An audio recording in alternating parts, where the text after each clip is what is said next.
A biblical perspective on life, culture and current events. This is 2020 on Vision. An important conversation coming through this next hour, one you won't want to miss. One of those that I might say, lean in a little closer to the radio, you won't want to miss a word. We're turning our attention to men today and the strangely prevalent concept that all masculinity has become toxic. There have been news headlines that read, "Why can't we hate men?" Books entitled, "Are Men Necessary?" And there are trendy hashtags like "Kill All Men." We might even gasp at the accusation that evangelical Christian men are being classified as oppressive patriarchs. So where does the idea that masculinity is dangerous and destructive come from? Our special guest today is a best-selling author who has taken an historical look at how Western nations have lost masculinity. And she's ventured a roadmap for recovery. Our special guest through this hour, Professor Nancy Pearcey, is joining us. She says the problem today is not masculinity itself, but a secular view of masculinity that has replaced the biblical concept of manhood. Professor Pearcey is a former agnostic who's been hailed now as America's preeminent evangelical Protestant female intellectual. And Nancy Pearcey's latest book that we'll be talking about through this hour is entitled The Toxic War on Masculinity: How Christianity Reconciles the Sexes.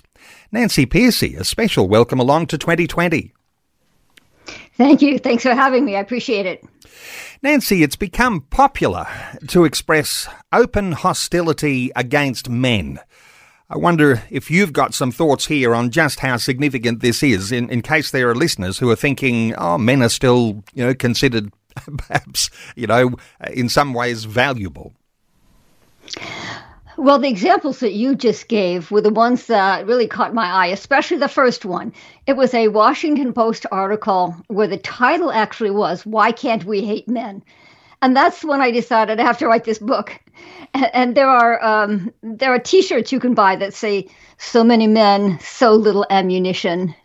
There are books with very blunt titles like "I Hate Men" and "No Good Men."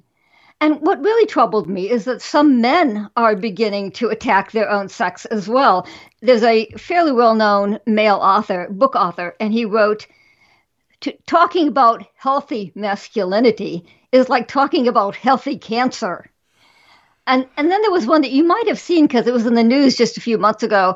The director of the movie Avatar, James Cameron, was quoted in the news saying testosterone is a toxin that you have to work out of your system. So I thought, where is this coming from? I wanted to write a book that analyzed, why does secular thinking get masculinity so wrong? And to give you a sense of how widespread it is, there was a survey in 2020 where almost half of American men said, these days, society seems to punish men just for acting like men. And then there was a follow-up in 2024, and it was international. And all around the globe, 60% of men agreed with the statement that discrimination against men has now become worse than discrimination against women. And so whether you agree with that or not, that's a lot of people who think that men are getting a bad deal these days. And so, again, my goal, all of my books are something to do with apologetics, with defending a Christian perspective. So my goal was to analyze the secular worldview and then give a positive, healthy, biblical view of masculinity. Nancy, there'll be a lot of listeners who will be very refreshed to hear words like this coming from a woman. But let me ask you about your own experience here, because not all of your experience has been positive with men. As I understand it, you had some physical and emotional abuse at the hand of your own father, and he was a Christian man. And so here you are now, in some sense here, defending men. Some people might say you've got a great excuse to attack men. Can you share something of your own personal experience here? Yes, I put the story at the front of the book because I wanted people to realize I didn't come to this positive view of masculinity very easily. It really grew out of the struggles of my own life. I did have a father who was severely physically abusive. He would say, well, he wouldn't say, do this or I'll spank you. He'd say, do this or I'll beat you. And then he would. His favorite was the knuckle fist. That's with one finger extended so that when he punched us, it was more painful. And so you can imagine that when I became a young adult, I ricocheted off into extreme feminism for several years. I read all the most famous feminist books, the foundational ones from Betty Friedan on, Simone de Beauvoir, and so on. I always had some feminist book on my bedside table. And then I became a Christian and had to start all over. So rethinking what is a positive, healthy relationship between men and women. How do we affirm and support a biblical view of masculinity in a culture that is now attacking it? I did find a quote from a psychotherapist who writes regularly for the Wall Street Journal. And she said, especially young men today are coming in feeling emasculated because they feel beaten down and depressed because they feel like they're growing up in a culture that's hostile to masculinity. So that's what we're up against today is young men are feeling, especially young men, they feel it the worst, right? And I think it's time for us to have some compassion on men and boys and ask whether there's some ways that we can help and affirm them and support them. I think we're going to move into some solutions and a roadmap that you've been working on. Stay with us for a moment on feminism and all of the isms that we might identify. You've been reflecting on the impact of secularism, the way that our society has secularized, moved God off to the sidelines, and that's had an effect on the script for masculinity. How do you think that has worked? What does all that mean? Yeah, I was trying to find out where this started from. And like most people, I thought, well, probably the 1960s, second wave feminism. But it actually started much, much earlier than that. You have to go all the way back to the Industrial Revolution.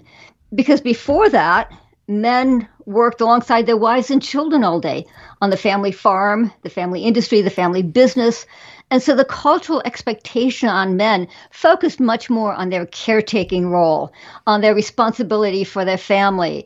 Even secular historians will write things like the cultural expectation for manhood was duty to God and man. And so the question is, how did we lose that? Well, the Industrial Revolution took work out of the home. And of course, men had to follow their work out of the home into factories and offices. And for the first time in American history, they were not working with people they loved and had a moral bond with. And by the way, I say American, but that's the industrial world because it's happening in Europe and Australia as well. But men are working for the first time in an environment where they're in competition as individuals with other men. And that's a very different work environment. And that's when you first start seeing the literature change. People began to protest that men were losing that caretaking role they'd had before in the colonial age, that they were becoming self-interested, self-centered, greedy and acquisitive, and turning their work into an idol. I was surprised when I read the 19th century literature, how often they said men are turning their work into an idol. Instead of their work being a way of supporting the family, their work became much more focused on success and achievement and accomplishment and career reputation and so on. And so you actually have to go back.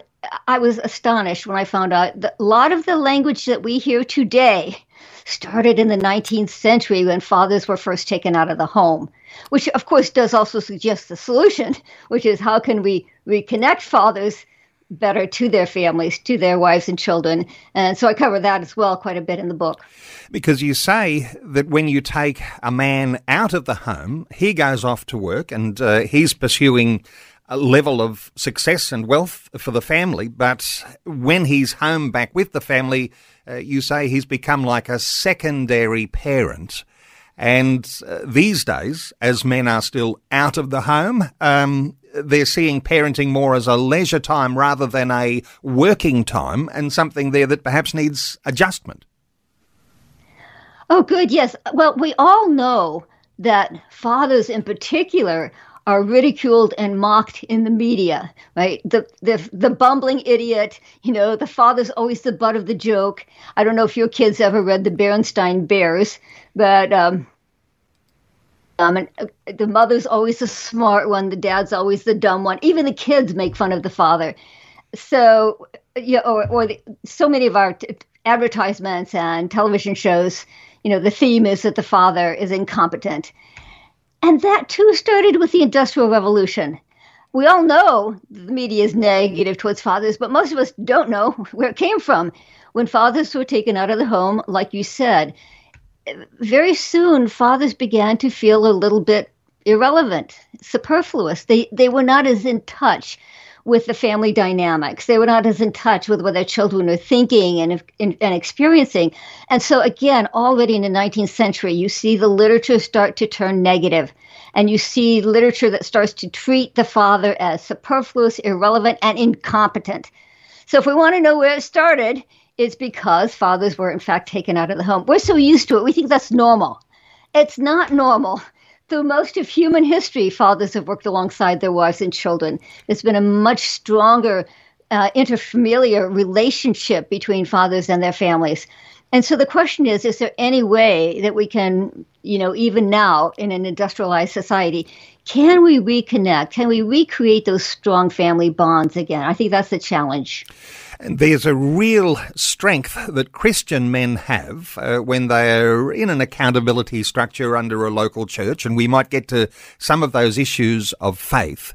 But when people complain that masculinity is toxic, they're often pointing at Christian men, evangelical men, and they're saying these are the prime example, and almost turning things on their head, because I know you've got research that suggests some different things here. But evangelical men are right in the firing line when people are accusing men of being toxic. How serious is that? Oh, yes.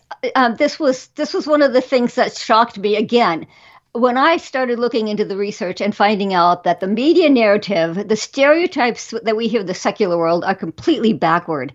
So the stereotype, of course, is that anyone who holds to a view of male authority or headship in the home, that belief will turn him into an overbearing, tyrannical, oppressive patriarch. Well, that's an empirical claim. And so the social scientists started asking, where's your evidence? You're making these accusations, but where's your data? And so they went out and did the studies.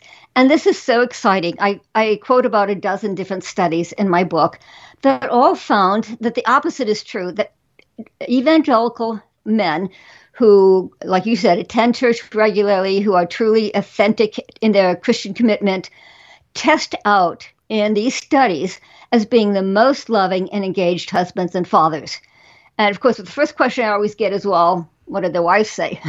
So yes, they did in fact interview their wives. And what they're saying is that the wives report the highest level of happiness with their husband's treatment of them. Evangelical fathers spend more time with their children than other fathers, 3.5 hours more per week than secular fathers.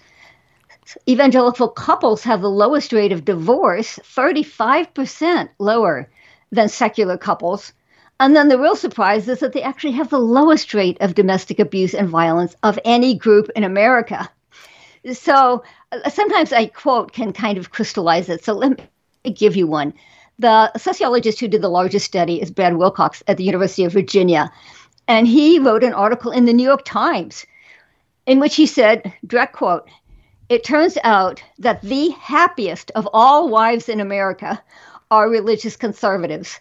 Fully 73% of women who hold conservative gender values and attend church regularly with their husbands have high-quality marriages." So this is not a pep talk from some religious leader.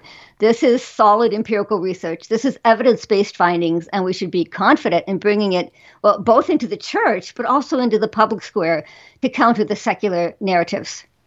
I said to listeners, this will be an important conversation to listen into. And I said, lean in a little closer to the radio, and you can see why. Nancy Pearcey is our guest. Her latest book is entitled The Toxic War on Masculinity: How Christianity Reconciles the Sexes. There's a website, nancypearcey.com, and you can simply get a hold of Nancy's book through great websites, online booksellers like Amazon. We're back to continue our conversation in just a few moments. After the news, we'll come back and we'll invite some listener contributions if you'd like to participate in a talkback conversation. But in just a few moments, we're going to explore more about Christian manhood and where it fits in this whole accusation of toxic masculinity. Back with more in just a few moments. There are many ways people listen to Vision, including on Apple TV. If you've got Apple TV at home, you can easily listen to Vision. Search for Vision Christian Radio or V180 Radio among the radio channels, and you'll be able to listen in crystal clear quality. You can also enjoy a growing range of Vision's on-demand podcasts using the Apple Podcasts app on Apple TV. However and wherever you listen to Vision, you can be sure that the announcers, programs and music will help you look to God daily.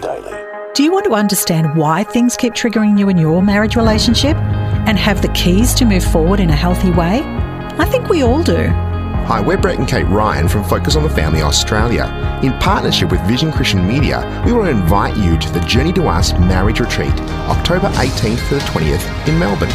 Our prayer is to help you reconnect with each other and build a Christ-centred marriage where you are both growing and thriving. To register, go to families.org.au. Visions 2020 with Neil Johnson. A biblical perspective on life, culture and current events. And our special guest is Nancy Pearcey. Her latest book is called The Toxic War on Masculinity, How Christianity Reconciles the Sexes. Nancy, we've been talking about a misrepresentation of Christian and particularly evangelical men. I want to ask you why there is a misrepresentation here, because there's an archetype of a modern father. Emotionally intelligent, you say in your book, actively involved with raising his children, capable of displaying affection. And those are sorts of things that we might associate with a Christian man that those who are outside of a Christian context would certainly struggle with. Any thoughts here from you on how we make a differentiation of what's so powerful and strong about Christian manhood? Yes, I'm glad. Before the break, we talked about the sociological data showing that Christian men do test out as the most loving and engaged husbands and fathers. And that's a surprise to many people. Frankly, it was a surprise to me because, as you know, I had an abusive childhood myself. I did not expect to find this. But the first pushback I always get is, but haven't we all heard that Christians divorce at the same rate as the rest of the culture? And in fact, I found out that that's one of the most widely quoted statistics among Christian leaders. And so the researchers went back to the data and they made a crucial distinction between men who are committed and who attend church regularly versus nominal Christians. And in the West, we have a lot of nominal Christians. By the way, my students don't even know what nominal means. So I explained to them, N-O-M is Latin for name. So it means Christians in name only. So on a survey like this, they might check the Baptist box, for example, but they attend church rarely, if at all. And these men test out shockingly different. Their wives report the lowest level of happiness. They report the lowest level of involvement with their children. They have the highest rate of divorce, even higher than secular men, 20% higher than secular men. And then the real shocker is that they have the highest rate of domestic abuse and violence of any group in America. So this is what the church is up against. On the one hand, how can we affirm and support the men who the social sciences show that they're doing very well versus the nominal men? Let me give you a quote on that one. The same sociologist I quoted earlier, Brad Wilcox, wrote an article in the magazine Christianity Today, in which he said, the most violent husbands in America are evangelical nominal Protestants. And so how do we reach out as a church? How do we support and affirm the men who are doing well and who are feeling beaten down by a culture that's negative to masculinity. When I told my class at Houston Christian University that I was writing a book on masculinity, one of my male students shot back, "What masculinity? It's been beaten out of us." So I thought, okay, we need to be aware that Christian men feel beaten down too. Well, let me give you another anecdote, also from my class. I had a student who's the head of the women's ministry at a very large megachurch here in Houston. And she said, on Mother's Day, we hand out flowers.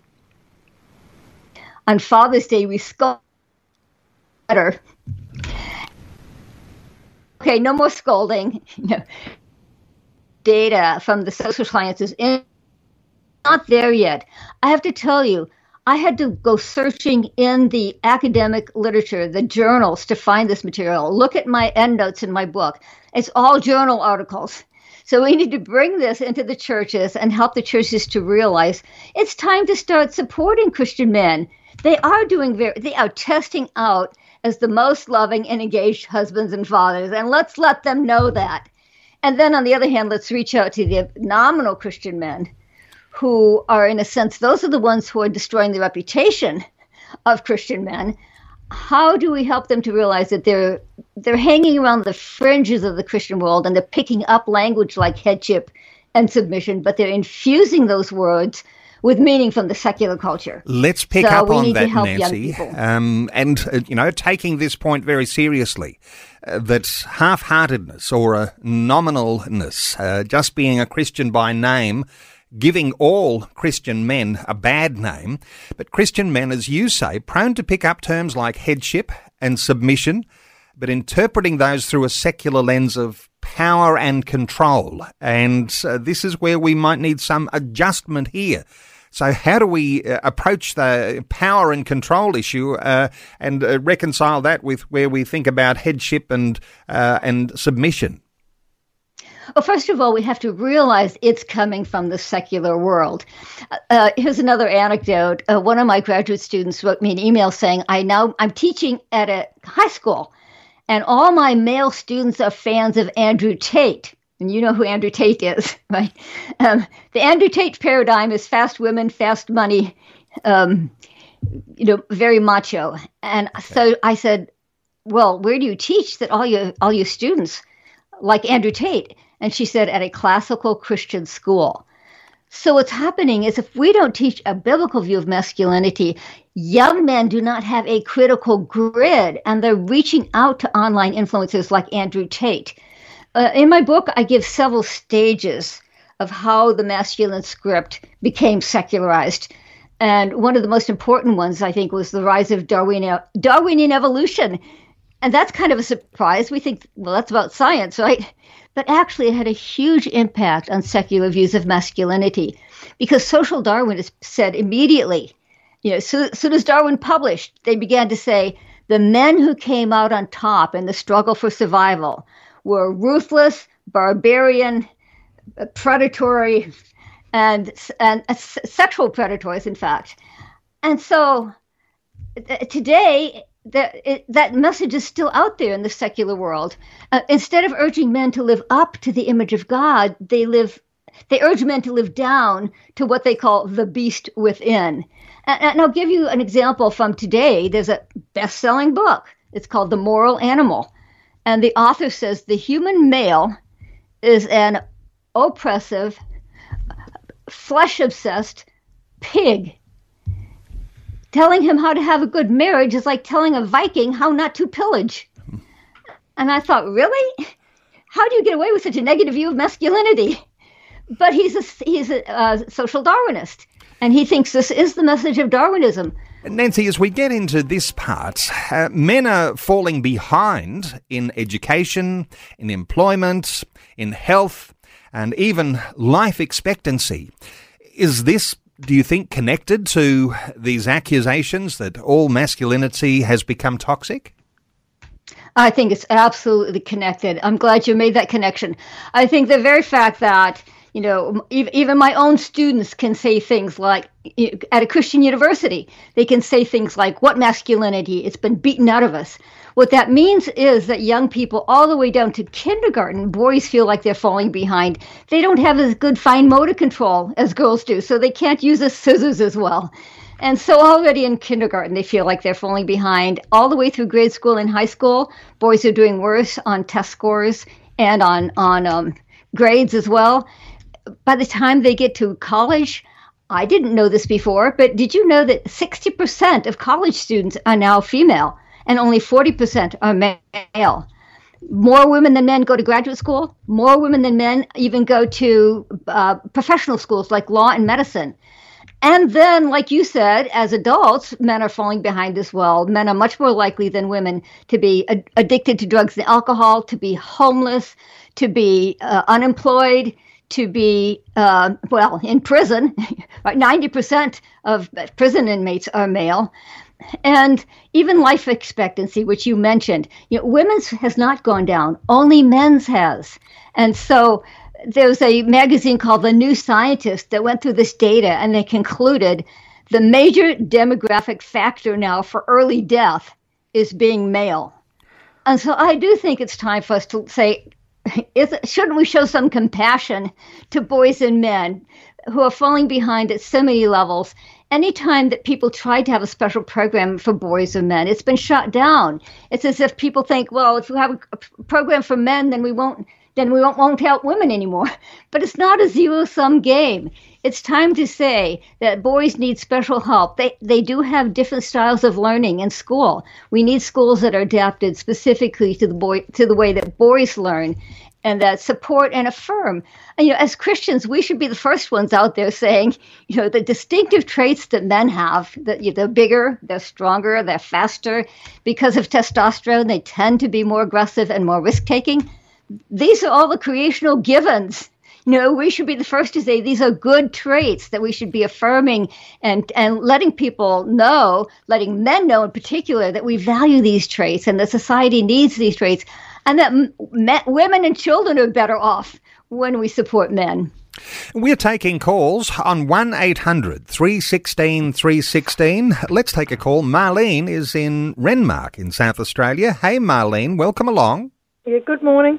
When my son was given the paperwork when his baby was born, that was 5 years ago, he was just absolutely insulted when the space for the father's name, it was the birth mother name, and the father's name was replaced with birth parent. Yes, there is a big change that's going on around all of these issues, and special focus too, perhaps more specifically on men. Thoughts here for Marlene? What are your thoughts here, Nancy? Yes. Well, a lot of this has to do with transgenderism and questioning male and female altogether. Both men and women suffer when their distinctive, unique, God-given traits are downplayed. And what you're talking about, I've seen elsewhere too. Here in the States, we also have birth parent 1 and birth parent 2. So I think one of the things I do in my book is I show sociological data on the importance of fathers. There was a very large, 35-year-long longitudinal study. It won all kinds of awards on how parents succeed in passing along their moral and spiritual convictions. And there were two surprising results. The first one was fathers matter more than mothers. And I was surprised. And by the way, my female students always say, well, that's not fair. And I say, well, it's a fact. Fathers have influence whether they want to or not. Mothers have an influence as well. But if you look at the graphs, fathers have a greater influence than mothers do. If mothers are strong Christians, for example, their children are likely to follow them. But if the father's a strong Christian, then the children are even more likely to follow them.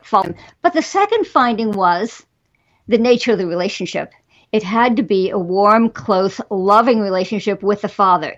If the father was a moral exemplar, if he had perfect theology, if he attended church regularly, but he was perceived by the children as cold, distant, and authoritarian, they would not follow him. So twofold, fathers matter more than mothers, but it has to be a warm, loving relationship. And even secular people are finding this. There was a secular study more specifically on just how to produce masculine sons, which is interesting. And they found the same thing. They said it doesn't really matter how masculine the father is, whether he's more gentle or more macho. What matters is the close, warm, loving relationship. And if there's that kind of relationship, the boy will have a stable, secure, healthy sense of masculinity. We need to be warm. We need to be loving as men. That's a powerful ingredient in the recipe for our families. Marlene in Renmark. Marlene, anything further to add? No, I think he just felt very insulted that he was demoted from being the father to just being like a birth parent. Yep, that's right. Marlene, I want to thank you so much for calling in. That's an important point that you raised. Marlene in Renmark, thanks for your call. Our talkback line's open on 1800 316 316. You could send us an SMS as well, one that's come from what I think is an anonymous caller. I agree we need to build up the men in the church. However, I'm very concerned about the increase of domestic violence in the community and the churches. I experienced this myself and was not supported by the church at the time. It's a big problem. Thoughts here from you for that listener who texted in their disappointment in the church, that the church was not connecting the dots and dealing with issues of domestic violence. Yes, I have 2 chapters in my book on domestic violence. And part of that is because, as I said earlier, nominal Christian men actually have the highest rates of domestic abuse and violence of any group of men. So, of course, I had to deal with it. And the good news is that the literature written by Christians is starting to change. For a long time, the literature did not support women, as you know, your experience was. The literature, in fact, blamed the women. It said, well, if you would just be more submissive, if you would be more loving, if you would cook his favorite foods, etc., then he would he would blossom into the man you want him to be. I'm quoting a pastor there. And we all know that that's not true. If somebody's willing to hurt somebody to get what he wants, he's a bully. And we know that bullies do not respond well if you try to placate them, if you try to mollify them, whether it's the playground bully or whether it's a belligerent nation, internationally. And for some reason, we didn't apply that to marriage. Of course, if a man is willing to hurt his spouse, then being more submissive and more loving does not change him. What does change him? Well, Jesus tells us, Matthew 18.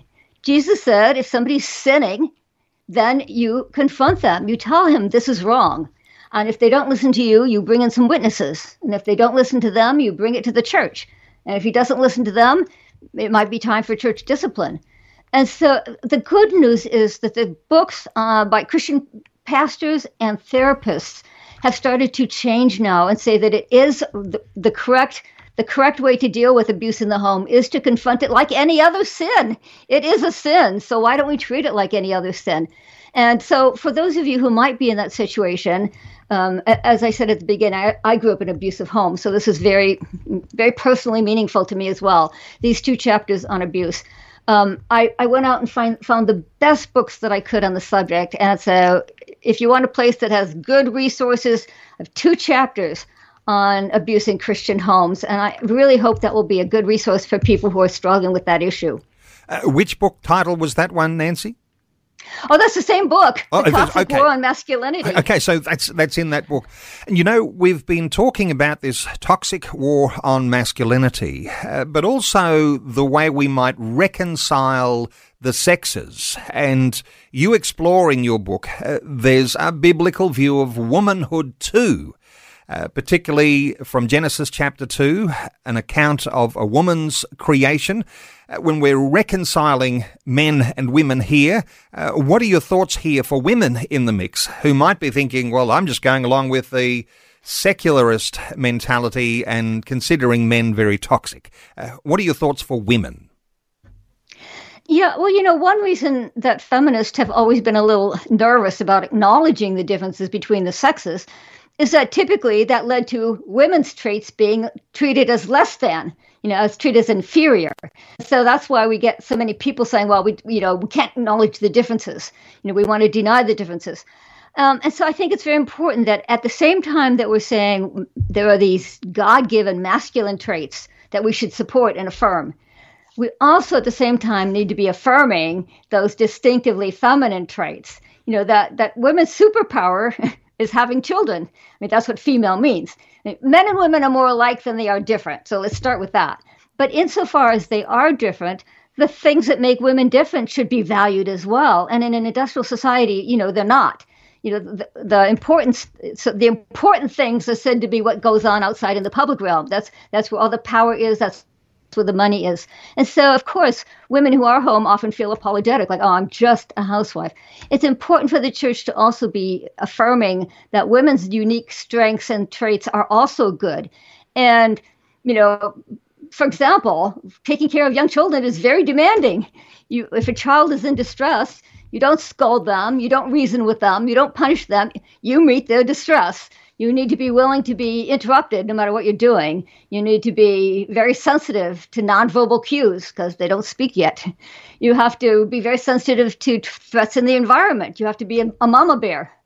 So it's important to stress that both of the unique traits of men and women are good. And in our culture, for a long time, the feminists were right. For a long time, feminine traits were devalued. And now we have the opposite problem of masculine traits being devalued. So it's important for Christians to come to a biblical view on both sides of that. 1-800-316-316 to join in our conversation. Let's take another call. Tim is in Werribee in Victoria. Hey, Tim, welcome.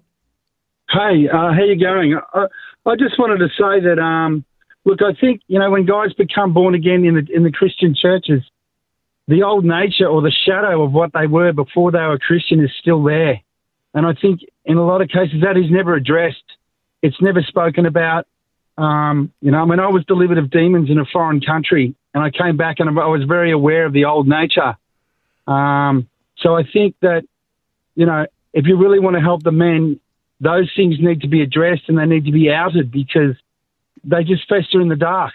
That old nature of what they were before they were a Christian, whether it's aggression or lust or just all those worldly traits, bad traits, are still there, and it's a shadow, and it needs to be reduced as you allow Christ within us to increase and our old nature to decrease. Tim, good thoughts there, because it's not just that starting point, a new birth, but there's a discipleship involved.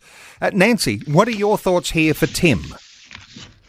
Yeah, I think this ties back to what we were saying earlier when we gave the example of today, even teenage boys are reaching out to very secular views of masculinity, like the Andrew Tate phenomenon. Or there's a new influencer who was heralded in the New York Post as the new Andrew Tate. And his tagline is, I help men transform from simps into pimps. And he's become very popular. His name is Myron Gaines. And so we have to realize there is a very strong secular view of masculinity out there these days. There was even a book, it was reissued recently, called Men in Marriage. And the author says men are by nature violent and sexually predatory and irresponsible. And their greatest longing is not for wife and children, but the open road and the motorbike and immediate gratification. This is what intellectuals are saying. So this is the Andrew Tate phenomenon has deep roots both in history and even what the intellectuals are saying. So it's very important for Christians to have a critical grid. Otherwise, like the caller says, we will just absorb those secular ideas. And especially now, when even Christian men are feeling sort of like the culture is against them, it's very easy to reach out to secular concepts of masculinity. As you said at the very beginning of the show, for those who were here, the sort of the exaggerated toughness. In fact, let me give you one more study on this. A sociologist did a global study, and he asked young men themselves 2 questions. What does it mean to be a good man, and what does it mean to be a real man? And the good man, they said, honor, duty, integrity, sacrifice, great stuff. But then he said, what does it mean to be a real man? And the young men said, oh, no, that's completely different. That means tough, never show weakness, play through pain, suck it up, be competitive, get rich, get laid. I'm using their language. Yeah. And so this sociologist concluded that there's really two scripts for men out there. On the one hand, they do know what it means to be the good man. They're made in God's image. And they do know that things like honor, duty, and integrity are what it means to be a good man, that that's how they were made, that that's God's design for masculinity. These were not countries with a Christian background necessarily. This was a global study. But then they also feel cultural pressure to be what they tend to call the real man. Being tough, rough, and, having as many sexual relationships as you can. And so those two scripts are both out there. And as Christians, I think we need to stop accusing men of being toxic, right? That doesn't really work. People don't respond very well to that accusation. But can we tap into this inherent, innate, universal knowledge of what it means to be the good man that's even showing up in the sociological studies, that men do know what it means to be the good man? So can we support that? Can we affirm that? Can we tap into men's inherent knowledge of how God has made them? And I think that being confident that that's how God made them will help us in having a more positive approach to these issues. I think your terminology, when you use those words, critical grid, are so powerful because obviously we've got the perfect role model in Jesus Christ. We've got biblical models, we've got the church, we've got role models within church. And when you talk about honour and duty and integrity, those are the sorts of things that we need to see in the mature men in our churches. Tim in Werribee, I want to thank you so much for your call. Let's take another call. Sue is in Kingston in Tasmania. Hello, Sue. Welcome. Hello, Neil, and hello, Nancy. This is a wonderful conversation, and I just want to take up initially what Tim said in terms of virtually addressing spiritual warfare, because that's a massive problem, probably globally, but particularly here in Australia, given the fact that we started off as a penal colony and the issues associated with that. But I've lived long enough at the age of nearly 73, to see this pendulum swing from the introduction of feminism and the denigration and attacks on men. And I'm the mother of two adult males, men, who thankfully have come through extremely well, given the fact that they weren't given a good Christian foundation, because I didn't know Jesus till I was 41. But I could also see when John Howard introduced the baby bonus in 2004, that was opening a Pandora's box as far as single mums and families, multiple children without the father being present. And so there's clearly a huge need to readdress all these issues, but for the church to rise up. So you're making some great points there, including some things that I'm sure Nancy's not across so far as our political efforts have been over now generations. But obviously, when there are political policies that are implemented that cause there to be sort of upsets or imbalance between the sexes, males and females, and even empowering perhaps females to say, well, because I've got this particular support, I therefore don't need the men in my life. There's something particularly important about that. Nancy, any thoughts here as to what Sue is sharing? Yeah, like I said earlier, in my book, I actually go all the way back to the Industrial Revolution, because that's when men were first taken out of the home, in the sense that, they were no longer working alongside their wives and children in the family industry, the family farm, which is what it had been for millennia. We have to realize that's the normal pattern. What we're living with now is not normal, that fathers are out of the home all day. And the interrelationship between men and women was broken at that time. And for the first time in Western history, men were gone all day. They were out of touch with their wives and their children. And so it was not that much of a bigger step when fathers began leaving the home altogether. in Western countries today, 40%, or at least in the U.S., 40% of children today are growing up without their natural fathers and in the home, and they see them rarely, if at all. And so the bigger question is, how can we maybe get back to connecting fathers with their children? And I would suggest that we have to work with the workplace. Men, the biggest, if you ask people in surveys, what's the biggest barrier to fathers being involved with their kids? Number one is they'll say work relationships, work responsibilities. And so during the pandemic, a lot of people discovered that you could actually work from home and that you could have a better work-family balance, that you could be sitting there doing your work with your kids doing their schoolwork alongside you. And so the Harvard University did a study after the pandemic. It's so recent, it's not even in my book, but they found that 68% of fathers said that during the pandemic, they got closer to their children and they don't want to lose that. And in another study, 70% of fathers said they would prefer more time with their families, even if it meant a lower salary. So men do want to have closer relationships with their children. And by the way, 70% of wives, in a completely separate study, 70% of wives also said they would prefer more time with their husbands than, even if it meant a lower salary. And the thing is, we have to also, of course, persuade the CEOs. The companies have to be on board with that as well. And the pandemic helped with that, too. In my book, I give several quotes from CEOs saying, we were always hesitant to allow remote work. And yet, one quote, for example, one CEO put it this way: during the pandemic, our bias against working from home was completely exploded.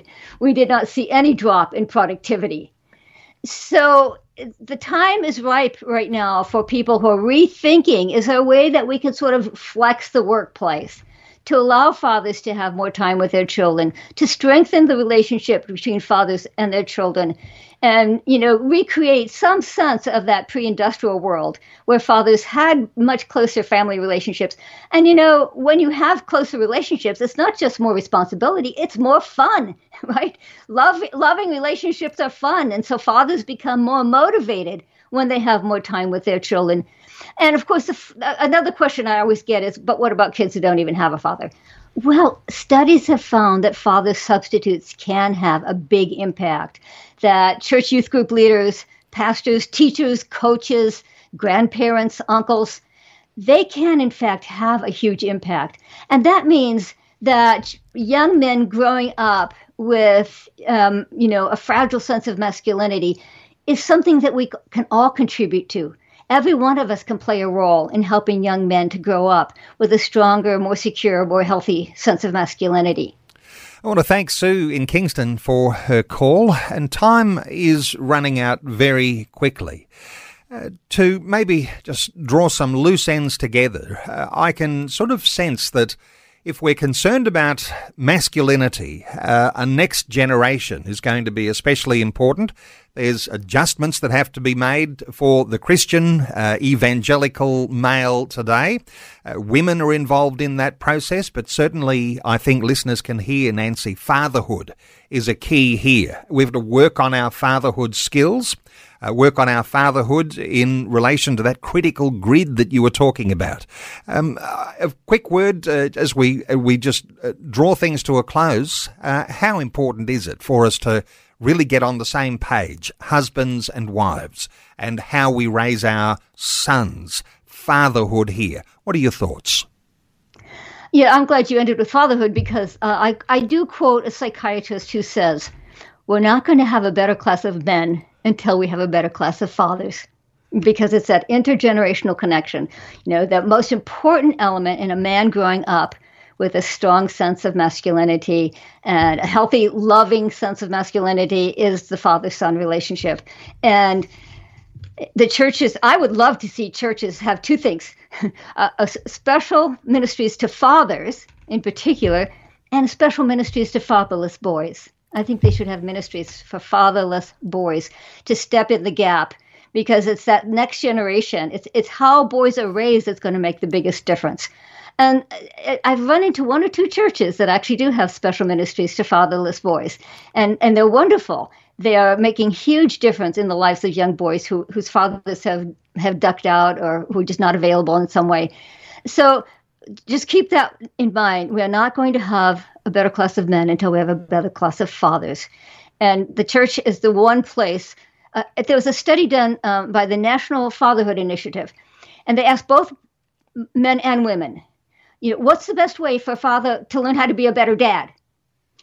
And most of the women said church.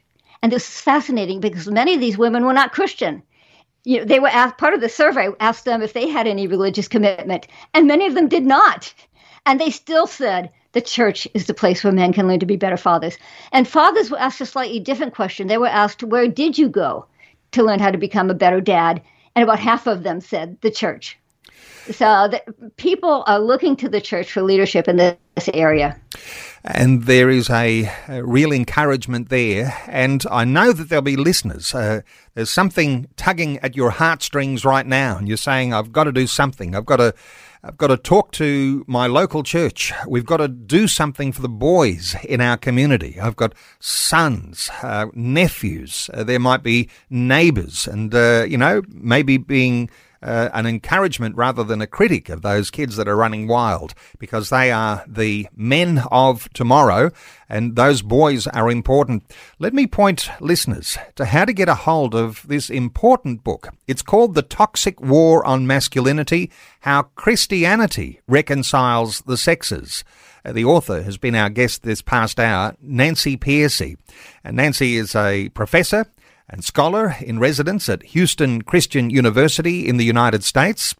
I've got to say, she's written for some of the world's best-known publications, and she's appeared across some of the biggest media networks in the world. It really is our privilege to be talking to her today. She's written a whole bunch of other books too, books like Total Truth, The Soul of Science, Saving Leonardo, Finding Truth. She's written one called Love Thy Body. And, of course, the one we're talking about today, The Toxic War on Masculinity. Christianity Reconciles the Sexes. And you can get a hold of Nancy's latest book. Simply go online. Find great online booksellers like Amazon, and you'll be able to find a copy. And you can connect with Nancy at her website, nancypearcey.com. Pearcey, nancypearcey.com. Nancy, it has been an absolute privilege. Thank you so much for staying up a little later to talk to us live right across Australia. Really appreciate you, and I hope we get to talk another day. But thanks for being with us today on 2020. Thanks so much for having me. It's a joy to talk to people across the world. It really is a privilege. Thanks for taking time to listen to this audio on demand from Vision Christian Media. To find out more about us, go to vision.org.au.